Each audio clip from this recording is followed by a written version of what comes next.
آپ صلی اللہ علیہ وآلہ وسلم نزول قرآن کے وقت بہت سختی محسوس فرمایا کرتے تھے، اور اس کی علامتوں میں سے ایک علامت یہ تھی کہ یاد کرنے کے لیے آپ اپنے ہونٹوں کو ہلاتے تھے۔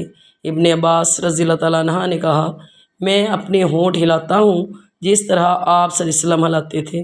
سعید کہتے ہیں، میں بھی اپنے ہونٹ ہلاتا ہوں جس طرح ابن عباس رضی اللہ تعالیٰ عنہ کو میں نے ہلاتے دیکھا۔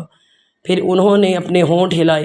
ابن عباس رضی اللہ تعالیٰ عنہ نے کہا، پھر یہ آیت اتری کہ اے محمد صلی اللہ علیہ وسلم، قرآن کو جلد جلد یاد کرنے کے لیے اپنی زبان نہ ہلاؤ، اس کا جمع کر دینا اور پڑھا دینا ہمارا ذمہ ہے۔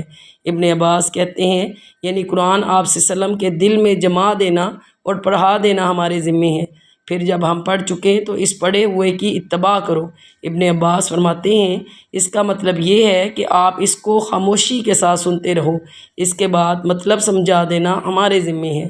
پھر یقیناً یہ ہماری ذمہ داری ہے کہ آپ اس کو پڑھو، یعنی اس کو محفوظ کر سکو۔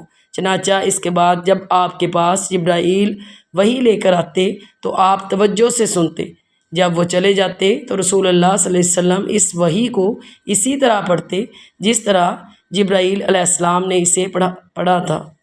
صحیح بخاری حدیث نمبر 5۔